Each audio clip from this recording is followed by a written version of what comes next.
Okay, so a little bit further along Shoulderway Lane, and because it's quite a quiet little road, hardly any traffic down here, I'm going to be really brave and do a little bit of one-handed filming. So you can see the landscape around here. It might not be very hilly, but it's really rather beautiful, isn't it? And you can see all what we colloquially are used to locally called keck growing. There's a lot of that around at the moment. And it seems to be all about spring at the moment. Spring has sprung, the grass is riz. Yeah, I can hear birds twittering in the trees, shooting. I'm not sure it's really the time of year for it, but anyway. Oh, hello! Not normally very busy down here. Horses whinnying in the fields. Anyway, we are going down Shoulderway Lane. I'm having to keep an eye on the road as well because some big holes down here, and that might be a bit disastrous for me and for my iPad. So thankfully we're going downhill slightly, so I've got a feeling we come to a dead end a little bit further along here, but I seem to remember many years ago Sid and I did a footpath walk when my knees were much younger and happier, and I think we might have walked from either the Foss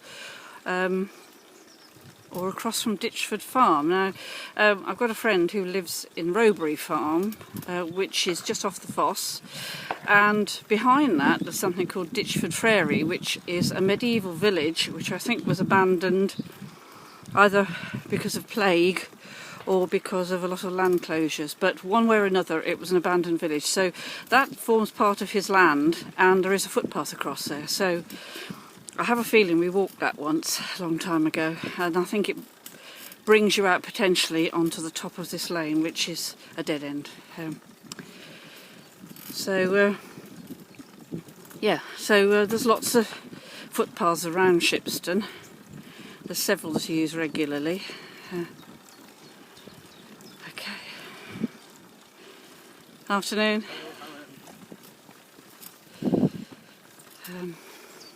So yeah, if you're missing being out in the country lanes, here is a typical country lane, English country lane in May. And you can see the May blossom actually. My parents used to be a bit superstitious being farmers, and they said you couldn't take May blossom inside, it was very unlucky. And also, and they're cast a clout till May is out, so if you had indoor plants or a garden, it wasn't wise to put tender young things out until the end of May in case there was frost. So I don't know whether anybody adheres to that anymore, but it still holds true to a certain extent. So you can see maybe ahead of me there's somebody doing a walk, and I think although we could go up there, it is actually a private road leading to a farmhouse. So I think when we get to the bend here, I think I'll probably turn around and go back again.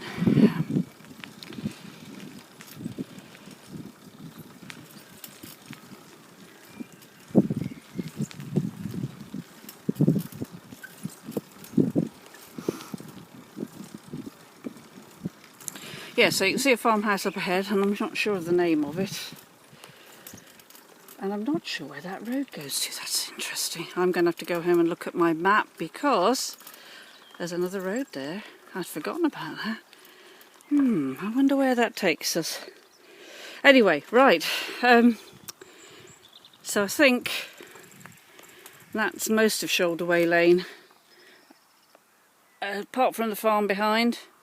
And that little road, I'll have to check that one out. I'm curious now.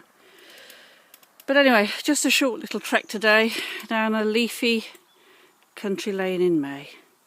So thank you very much for watching, and we'll see you the next time.